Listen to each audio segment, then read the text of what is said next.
and Sadie is going to help us with our next story. It was bedtime for Brother and Sister Bear again, and Mrs. Grizzle was babysitting. She settled down in her big, comfortable storytelling chair. Goldibear and the Three People. Long, long ago, she began, in a land far, far away, there was a little cub named Goldibear. Goldibear, said Sister. That's a funny kind of name.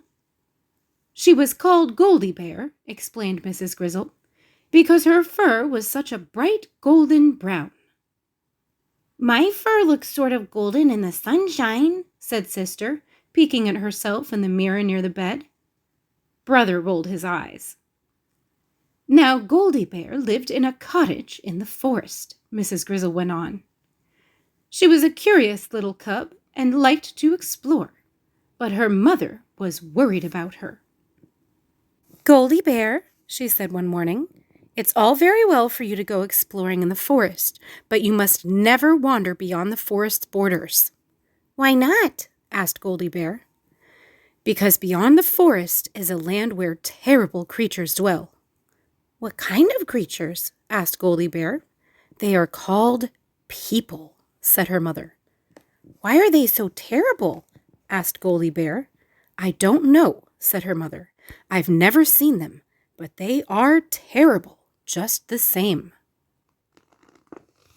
With that, her mother left the cottage and went off to the honey store because they were getting low on wild berry honey. While her mother was out, Goldibear decided to go exploring. She skipped down the front steps of the cottage and out into the deep forest. She picked wildflowers, she chased butterflies, she played peekaboo with a woodpecker, and she ate some ripe blackberries. Before too long, she came to the edge of the forest. She peeked out and saw a pretty little house with a white picket fence nearby. It had roses around the door and a welcome mat on the front step. It looked so neat and tidy and inviting that her mother's warning about going beyond the borders of the forest never entered her head.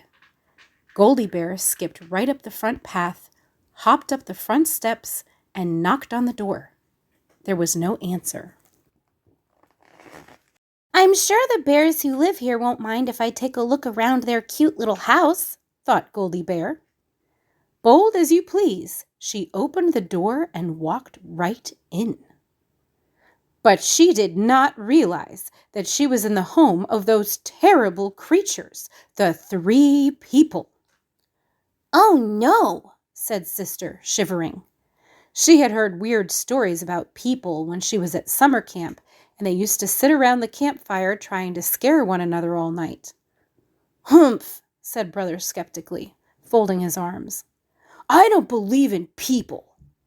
He had heard the stories too, but he wasn't scared. Much. Now Goldibear noticed 3 bowls of cream of wheat on the table, Mrs. Grizzle went on. A great big one, a middle-sized one, and a wee baby one. She tasted the cream of wheat in the great big bowl. Ouch! It was too hot.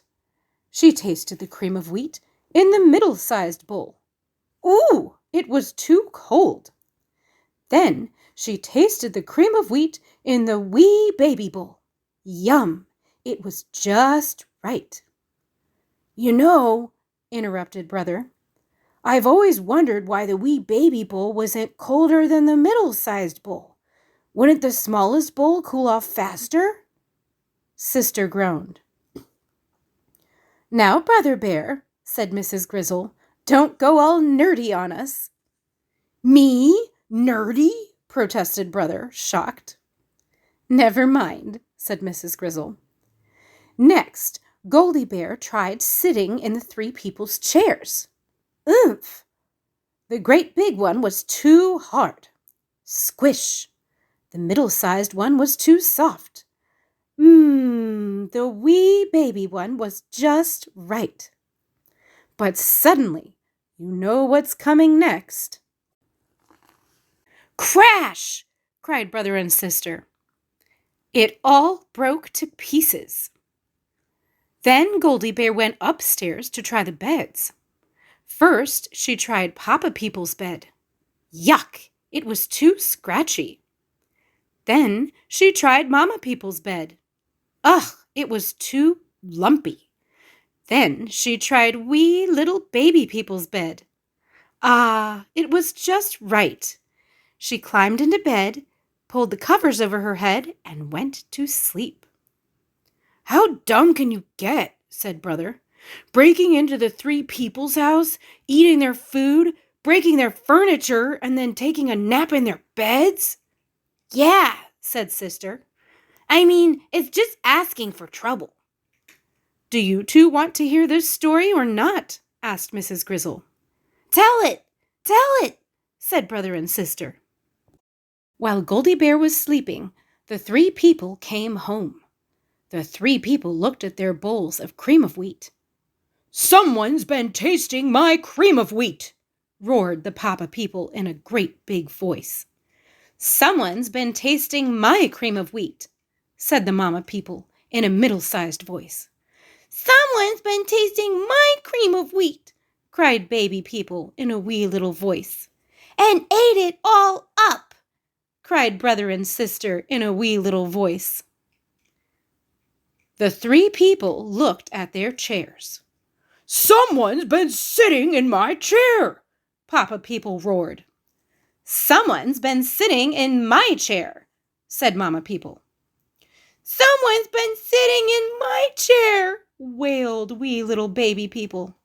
"And broke it all to pieces," wailed Brother and Sister. Then the three people went upstairs to look around. Papa people roared again. "Someone's been lying in my bed." And Mama people said, "Someone's been lying in my bed." "Someone's been lying in my bed," shouted Baby people. "And here she is," shouted Brother and Sister. All that roaring and shouting woke up Goldibear. She tossed the covers off and sat up in bed. Goldibear and the three people stared at one another. "It's a bear!" the three people all shouted together. The three people ran down the stairs, out the door, down the front porch, and all the way to the police station, where they reported a bear invasion. Meanwhile, Goldibear stretched, climbed out of bed, and made her way out of the house and back to the forest where she belonged. "I think people are scary," said Sister, as Mrs. Grizzle kissed them goodnight. "Yeah," said Brother, "they're weird." "Don't worry," said Mrs. Grizzle. "None of them live around here." And she turned off the light. The end.